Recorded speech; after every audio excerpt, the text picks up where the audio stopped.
deixa o sol entrar. Olá, meus queridos, minhas queridas, que bom estar com vocês mais uma vez, sempre falando de amor, de prosperidade, de cura, cura no sentido mais amplo da palavra, né? Cura tem vários lugares de fala, cura em vários sentidos, não é mesmo? Sempre com convidados muito especiais e hoje eu estou com o Francisco Gaspar. Esse meu convidado, ele é um ator paraense, vive em São Paulo e atua no teatro, cinema e TV já há muito tempo. Em 2007 recebeu o prêmio Kikito de melhor ator no Festival de Gramado por seu desempenho no curta Overdose Digital OD de Marcos e Brito. E ele continua, né, sua carreira, prêmio de melhor ator coadjuvante no Maranhão, na tela pelo curta Raimundo, Quintela de Robson Fonseca. Né? E o filme também é premiado como o melhor curta da Mostra Brasil, fantástico, no 9º Cine Fantasy. Muito bom. Alguns filmes e séries que ele trabalhou, né, para vocês situarem a pessoa ao trabalho. Que é incrível, né? Como às vezes vocês conhecem o ator e não sabem nem o nome dele. Então vamos lá. As Aventuras de José e Durval, de Hugo Prada.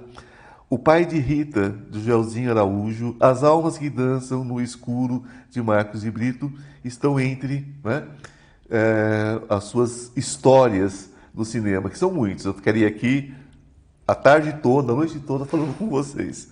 Né? Aí depois nós temos Cemitério das Almas Perdidas, nós temos também O Escolhido, Netflix, né? Que é uma coisa que vocês têm um acesso fácil, Mais Forte que o Mundo, enfim. Nós temos no teatro Bonita Lampião, Rei Lampião, Vivam as Artes, né? Então, gente, é uma carreira muito intensa e extensa dentro de um país que não valoriza, não é, a questão artística, mas eu recebo hoje para conversar sobre vários assuntos, inclusive espiritualidade, como já disse antes, Francisco Gaspar. Olá. Que prazer ter você conosco, que prazer ter você nessa conversa, né? Alguém que tem um trabalho tão importante, né? Está nessa luta. É uma luta, não é, o trabalho do ator no Brasil? Sim, sim. Para qual que eu faço? Aqui. Aqui. Essa é a sua câmera, na verdade. Sim, é uma dificuldade muito grande. Quem acompanha o artista, principalmente nos últimos anos que nós estamos vivendo, tem visto essa nossa grande luta para persistir, resistir a esses vendavais que apareceram aí nos nossos caminhos, dado por essa pessoa que a gente não pode citar o nome, porque a gente não pode dar foco a isso. Exatamente, não vamos aplaudir maluco para maluco dançar. Ao bem, aos bons espíritos. Sim, não vamos dar palma para maluco dançar, né? Não adianta, porque não é sobre isso. Mas, quantos anos já de carreira? Ivan, eu vim do Pará, eu era adolescente, eu tinha uns 17 anos. Eu começo a fazer teatro em São Paulo no final da década de 80. Né? Faço teatro amador por um tempo e depois é que eu demoro um pouco a me decidir a virar só artista mesmo. Aí em 2000 eu faço teatro até agora, mas eu conheço o Marcos de Brito, que é esse meu diretor que você já conhece. Sim. Esteve aqui com a gente já. Exatamente. E aí eu vou fazer no cinema, começo fazendo lá em 2001, primeiro curta-metragem. Depois eu ganho o Gramado em 2007 com o filme do Marcos também. Sim. E não parei de lá pra cá, assim. Talvez eu até quisesse fazer tanto cinema quanto acham que eu faço, né? Porque nós artistas fazemos muitas obras no audiovisual. Essas obras ficam um tempo paradas até serem... Sim. Realizadas, estreadas, e aí dá a impressão que você faz 10 filmes no ano, né? Mas não é bem assim. Mas eu posso me dizer que eu tenho um grande orgulho Não, sua trajetória é grande, nesses 20 e alguns anos, 23, 23, 24 anos. É uma trajetória grande, não é tão simples. 22 anos no cinema, mas de teatro é 30. 30. Eu venho do teatro, né? Eu sei exatamente o que é, como é difícil. As pessoas acham que um espetáculo cai do céu e é feito na base, vamos ver como é que fica. Não é bem assim, né, gente? É um trabalho intenso, um trabalho extenuante. O ator se dá de corpo e alma, na maioria dos casos, né? Porque não existe participação pequena, existem atores pequenos, é uma outra história, e não se trata de você, que sempre faz tudo com muita vontade, com muito desejo. São Paulo te recebeu bem? Sim. Eu amo muito essa cidade. São Paulo é uma cidade muito rica em todos os sentidos, né? Eu estava vendo uma entrevista, alguém falando esses dias mesmo dessa coisa de ser abraçado por São Paulo. São Paulo pode ser uma cidade muito dura, muito cruel, mas eu não posso dizer isso não. Eu acho que eu sofro o que todo nortista nordestino sofre em São Paulo, porque eu tenho cara de nordestino, mas eu sou nortista. Em São Paulo me compra como nordestino, por conta da minha família assim. Sim. Mas São Paulo, sim, eu acho que eu posso dizer que eu tenho um abraço caloroso nesse sentido. A arte quebra essas barreiras. A arte quebra essas barreiras na sua Sim. concepção. A arte nos dá uma capa, um estofo cultural no sentido de você se fortalecer. No sentido de eu posso. A arte me conscientiza disso. De que eu posso ser muito mais do que vocês acham que eu posso. E nesse sentido, a arte me revigorou muito para isso. Me fortaleceu politicamente, artisticamente e internamente mesmo, E sabe? quem encontrou quem?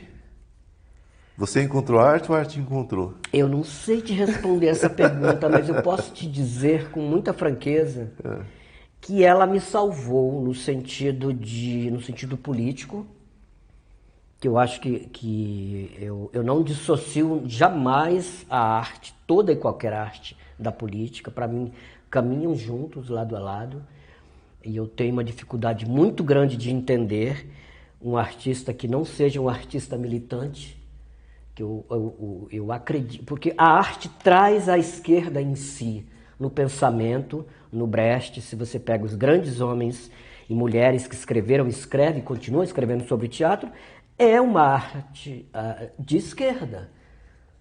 Você não pode ver, eu vejo atores de direita montando Brecht. Aí eu pergunto, mas por que ela está montando Brecht? Se Brecht é comunista, de esquerda e etc, etc. Ou a pessoa não entendeu, ou ela é louca, né? É porque fica uma coisa discordante, né? Não faz sentido. Não faz sentido. A arte, ela veio para questionar, né? Se a arte não questiona, deixa de ser arte, né? Pois é, exatamente. Não faz sentido nenhum. Não faz sentido arte nenhum. para ego não existe. Não existe. Não existe. Ou você questiona, porque tem que mudar, né? A arte, a cultura, ela tem essa questão de formação e de mudança, né? De transformação. Se ela não transformar nada, se ela não mudar nada, acabou. Eu digo sempre que se eu escrevo um espetáculo e esse espetáculo não chegar ao coração da pessoa, se eu não ver o brilho no olho da pessoa, porque geralmente eu entro pelos fundos e fico observando. Se eu não sentir isso, eu falo, eu fracassei. Se ela não te movimentou alguma coisa, ela não faz sentido existir. Ela fracassei. Então, graças Ela a tem Deus... que te transformar. graças a Deus eu ainda não me deparei com isso, porque eu costumo transmitir a verdade, né? A minha verdade, pelo menos. Então, quando você transmite algo que você realmente tem como uma pseudo-verdade, claro, porque não existe verdade absoluta, alguém é tocado. Sim. A pessoa não é tocada quando é um falatório ali, um esquetezinho qualquer, não é? Exatamente. A gente vê muito isso nas artes hoje. Sobretudo é isso que está acontecendo hoje, onde você tem que ter uma arte higienizada, né? Eu tenho muito isso, eu sou muito crítico em relação a isso. Eu gosto da arte para eu ir lá, rir, sorrir e produzir outras coisas. Sim. Eu não acredito, não acho que a arte, você não pode rir, você não pode ter comédia. Não é disso que eu estou falando. Mas são lugares diferentes, A né? comédia é importantíssimo, ela Ela é tem o crítica. lugar dela. Ela tem Claro, o lugar tá dela. aí, a gente viu o Nome da Rosa lá, Claro. né? Que inclusive a comédia ela era proibida, Sim. porque ela fazia pensar, ela era crítica. Não é disso que eu estou falando de o riso alienado. O riso alienado é outra coisa, não é comédia, é risinho. Rir de tudo é desespero também. Claro. Né? A gente pode rir de tudo, mas por que não ser E político? precisa ter o bobo da corte também. Muitas vezes, no teatro, nós somos o bobo da corte porque nós podemos dizer a verdade pro rei, né? Sim. Nós podemos dizer a verdade pro rei. Sim. Sim. É como o terror, o cinema de horror. O cinema de horror, quem não conhece o cinema de horror e o cinema fantástico, acho que é só diversãozinha. Você pega os grandes cineastas, esse homem aqui maravilhoso. Sim, Zé do Caixão. Você pega o cinema desse homem, é absolutamente político nos anos 60. Sim. E divertia, de uma dava profundidade, medo e era político. E de uma profundidade, né? Exatamente. E ele fez um verdadeiro cinema social, né? Ele pegava, era o povão, né? Ele dava oportunidade para as pessoas mostrarem se mostrarem também, né? Era uma questão muito por aí. E falando em terror, gente, esse ator de formação católica e evangélica, pai e mãe, pai católico, mãe evangélica, cristão, né? Hoje se define como espiritualista, porque vai além de questão de título, né? Crê em Deus, né? Crê numa divindade, enfim. Então, o espiritualista, ele vem com um filme, um longa, chamado As Almas que Dançam no Escuro. Gente, um filme maravilhoso. Eu vi algumas vezes, não foi porque eu não entendi da primeira, não. É porque eu vi em situações em época de festivais de cinema, né? E agora foi lançado também, ele foi apresentado também no Cine Fantasy, que é um festival aqui de São Paulo, maravilhoso, e eu assisti novamente. Só que agora numa tela grande, né? Que é uma outra história, e eu vi esse rapaz fazendo O Diabo. Gente, uma interpretação magnífica, foi muito bom mesmo. Falei, não, tem que levar no meu programa, quero conversar com ele. Em que lugar você achou esse diabo? Porque dentro dos arquétipos nós temos todos, né? Inclusive ele. Mas onde foi que você achou esse diabo dentro de você? Pois é, Ivan. Eu costumo dizer, porque eu trabalho muito em parceria com o Marcos de Brito, eu costumo dizer que eu não faço nada além do que ele escreve. Sim. Eu digo que tudo aquilo é ele. Aquele diabo é ele, o cangaço de Condado Macabro é ele, eu só pus o pincel. Sim. Né? No Condado Macabro, claro que tem muito de mim ali. Tem o teatro que eu vi, o circo que eu vi na cidade e que eu joguei ali quando eu era criança, nos anos 70, lá no Pará. Sim. Esse diabo, porque nós, assim, eu e o Marcos, a gente conversa muito sobre essas criações. Qual era a ideia do Marcos? O Marcos queria fazer um diabo que não fosse belo, que não fosse um diabo lindo de sobreviver, como as pessoas têm esse delírio com o diabo, que pode ser. Ele queria um diabo assexuado, ou com todos os sexos, ou sem nenhum sexo, que não tivesse uma coisa muito definida, né? E aí eu estava bem gordinho na época, eu falei, quer saber, eu vou fazer esse diabo todo sem nada, sem nenhum pudor, sem nada. Um sátiro. Um diabo tudo. Um diabo tudo. Um diabo tudo, né? Mas um diabo visceral, no sentido de olhar no teu olho e ele quer aquela íris desse olho, entende? Para ele. É mais desse lugar de penetração. Sim. Do cérebro e da alma mesmo, Da alma. Né? E aí ficou aquela coisa que você não sabe se é uma coisa viada, se é uma coisa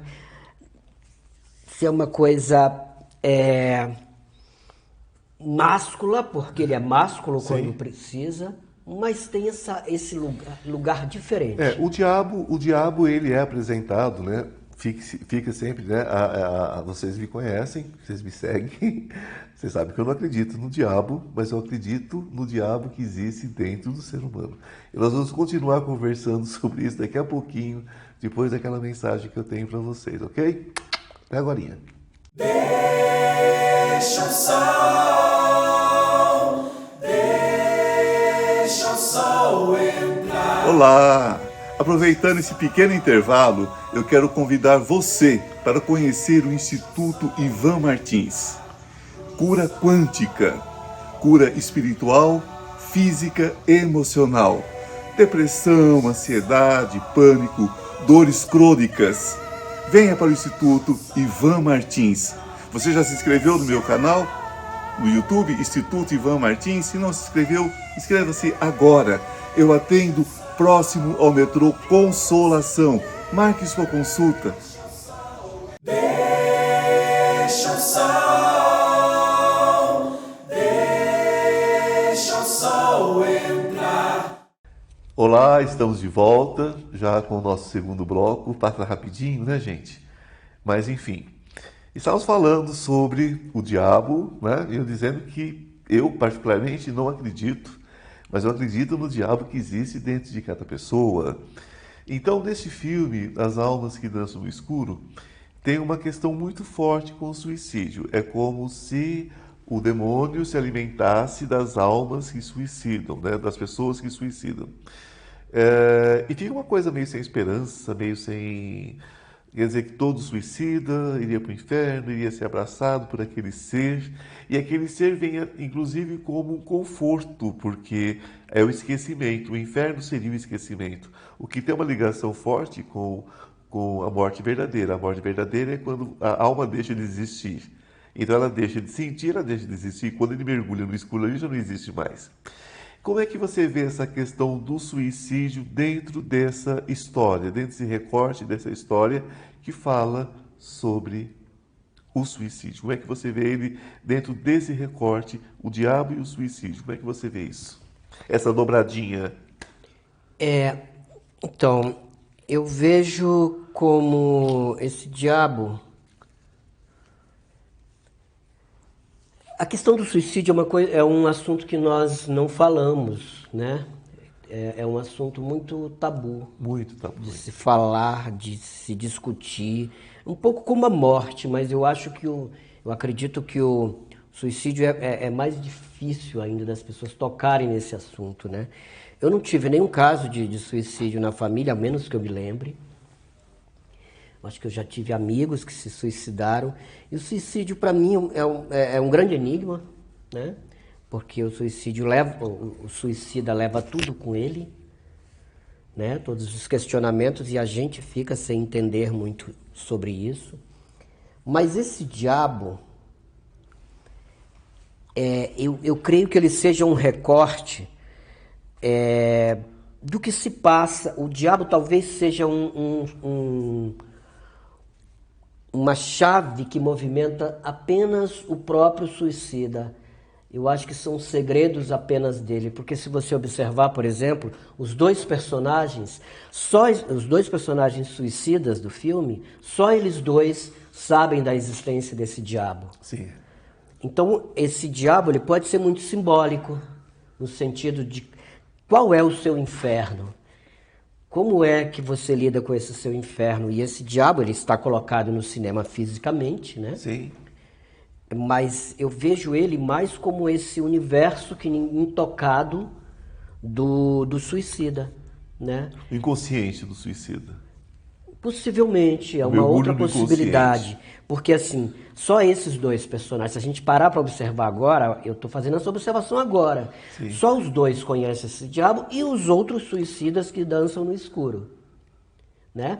É um lugar físico que existe, uma boate, um lugar de dançar, mas essas pessoas que se envolvem com ele é que sabem disso. Então, eu creio que seja um pouco...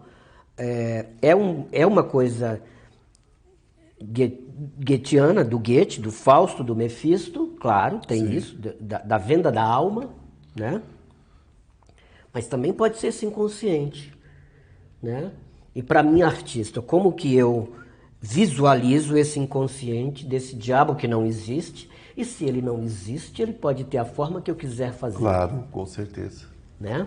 Ele pode Com ser uma certeza. criança linda, de olho azul, que fala 38 línguas, e pode ser aquele rapaz que está lá, todo jogado, todo sem tem nada, e querendo a todos ao mesmo tempo.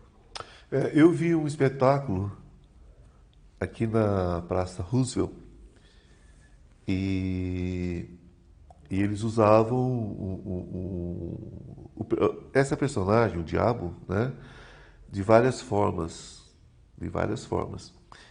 E então essa figura do diabo eu vejo muito parecido, na verdade, com o que você fez. Assim, não esse da Praça Roosevelt, desse espetáculo, mas o diabo como eu imaginaria dentro de um contexto, né, como ele seria, assexuado, como você fez, ele trabalhando a culpa, que trabalhou muito a culpa, né? Eu acho que o De Brito foi muito feliz nisso, porque trabalha muito a culpa, ele trabalha em cima da culpa do outro, né? Então, porque eu digo que se o diabo tivesse um nome, seria medo, e ele seria irmão da culpa, né? Porque se ele existisse, seria irmão da culpa, porque eu acho que andam muito juntos. Então ele usa esses dois arquétipos, essas duas questões de uma forma muito vívida. E essa questão do olho fica muito claro para mim como espectador, né? Desse olho no olho que ele faz, certo? O olho no olho que ele faz. E o que fica meio, para mim ficou uma coisa meio sem esperança, só no sentido de que, como o De Brito fala, ele não acredita em nada disso, são personagens, são construções, né? É da mente criativa do escritor, né? Então ele não tem nenhum compromisso com verdade nenhuma, é uma percepção, né? Mas para quem assiste, principalmente se você tem um parente que já suicidou, que graças a Deus não é meu caso, pelo menos não conscientemente, eu não tenho essa consciência, mas já perdi amigos, né, dessa forma. Então, o que acontece? Fica aquela questão. Não ficou uma coisa meio sem esperança Sim, pro suicida? sim. Pro familiar do suicida? Mas sabe o que é, Ivan? É uma questão tão delicada isso, essa questão do suicídio. Eu estava pensando agora que a dor deve ser de da família que fica. Eu fico pensando na dor da mãe que perde uma criança que desaparece, por exemplo. Sim. Você já pensou nisso? Quão horrível deve ser para um pai? É uma dor de fracasso, né? Por que eu não vi? Perdeu. Porque e aí eu quero crer que todo mundo da família fique, por exemplo, se sentindo culpado. Sim. Né? Sim. Deve ser uma dor horrorosa, né? Porque se a pessoa adoeceu, ficou em casa, você tratou, levou no hospital, você sabe a trajetória, mesmo que você não saiba a profundidade daquilo. Mas você viu um desenho, um trajeto. O suicida não. Então, eu acredito que eu teria que estudar muito mais para entender disso, porque é um assunto que nós não discutimos na escola, em casa, em lugar nenhum. E eu acredito que seja muito importante se falar disso, porque isso é fato, isso acontece em todos os lugares. É o que é pior, né? Muitas crianças praticam suicídio, infelizmente. Pois é. Essas crianças, ninguém fica sabendo que foi suicídio. Os pais não vão contar, né? Crianças pequenas, 7, 8 anos, pois é, chegam ao suicídio. Eu acho essa história tão absurda. É um horror, né?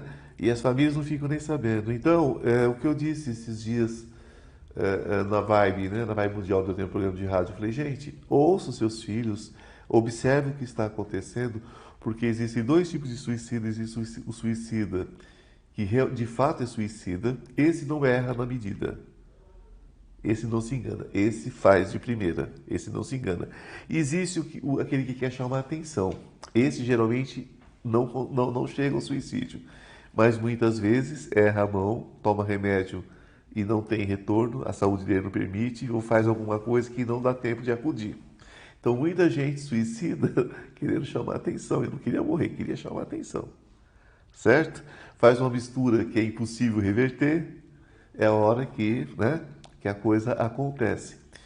Mas o horror do suicídio, né, é exatamente a questão do abandono de si mesmo e de tudo que cerca essa pessoa.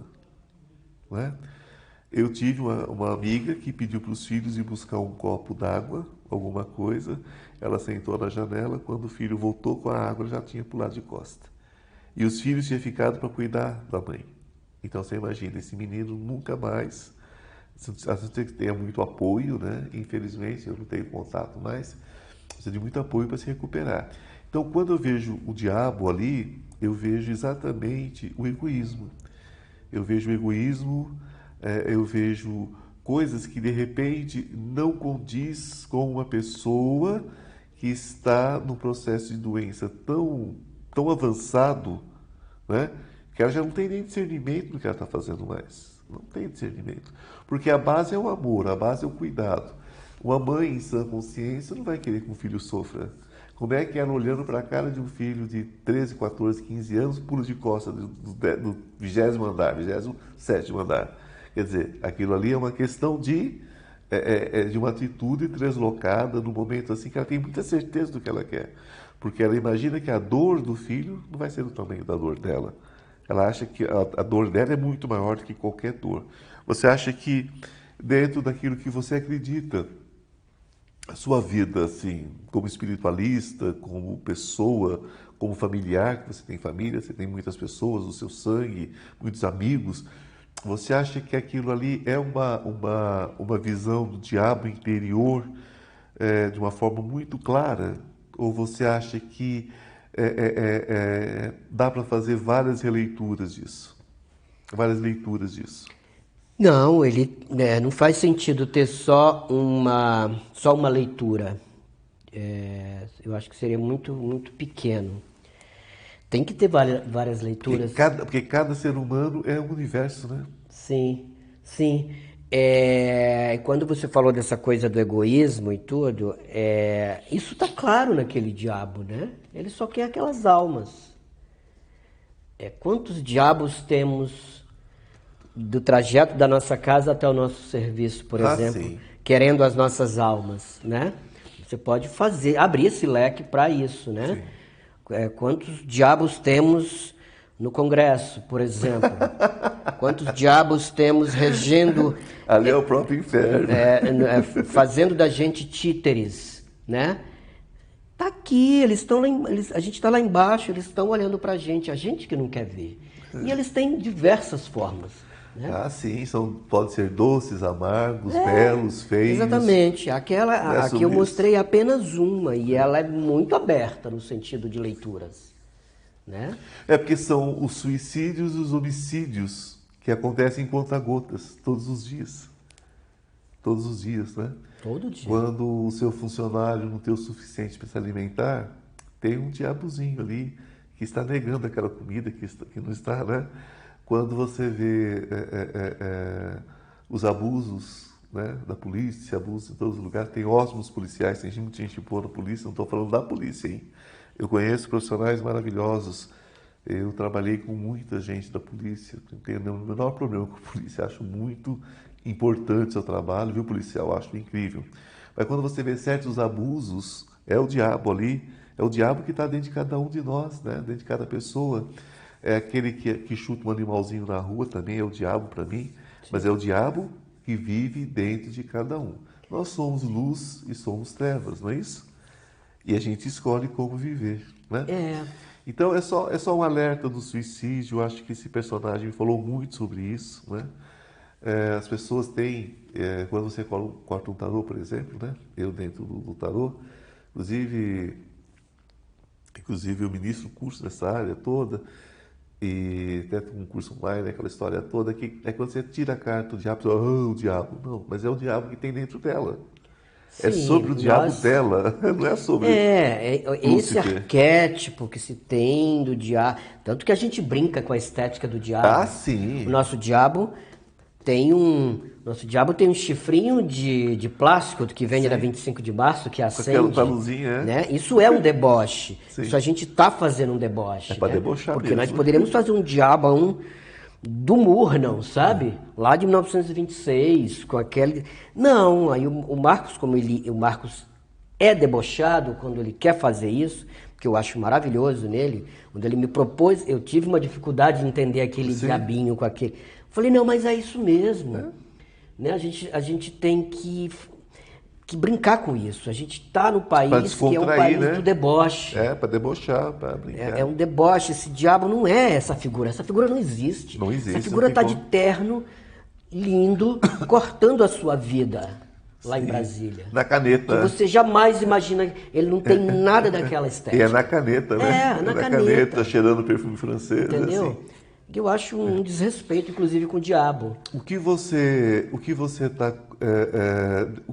está dentro dos seus projetos agora? O que você está construindo agora no teatro? Me conta. A gente tem, por exemplo, eu tenho uma trilogia do Diabo com o Marcos de Brito. Esse é o primeiro dos Diabos. A gente ainda falta filmar 2. Sim. Que é um livro dele, que é o Evangelho segundo Fausto. Sim. Que ali é Mefisto mesmo. Sim, bem, é Mefisto mesmo, sim, ele sim, escreveu sim, Fausto e Mefisto. Claro. Que ali eu vou fazer. E tem um terceiro que a gente não sabe ainda. Mas Ok. ele quer fazer uma trilogia do Diabo. E quando eles estiverem prontos, eu vou trazer vocês de volta. Nossa, quando eles estiverem prontos, a gente vai viajar por todos esses festivais maravilhosos. Suas redes sociais, deixa pra gente compartilha com a gente suas redes sociais. A minha rede, eu tenho Instagram? Francisco Gaspar no Instagram. Francisco Gaspar, Instagram. É @Francisco Gaspar e no Facebook Francisco Gaspar. Acho que as fotos são bem parecidas. Siga, vocês vão ver toda a trajetória desse menino, uma trajetória longa, Menino é bom, hein? maravilhosa. Né? Gente, vamos falar então, vamos terminar da seguinte forma. O diabo e o inferno são os outros. Será? Vamos fazer uma introspecção, vamos olhar quanto de nós, né, representa esse diabinho, né? Vamos tirar ele daquele lugar onde nós não temos nada a ver com isso e vamos trazer ele para esse lugar onde nós nos responsabilizamos pelas nossas atitudes. Eu acho que essa é a mensagem que fica. Posso só dar o último recado? Claro! Vá ao cinema, assista cinema brasileiro. Nós temos muitos filmes incríveis nesse país. Exatamente. Temos muitos festivais de cinema, cinema de gênero, cinema de terror, cinema LGBTQIA+, todos os cinemas. Assista cinema brasileiro. Valorize o que é nosso, prata da casa. Meu querido, obrigadíssimo. Obrigado né? a você, pela janela. Gente, um beijo no coração, fiquem na luz e até o nosso próximo programa. Beijo. Deixa o sol entrar.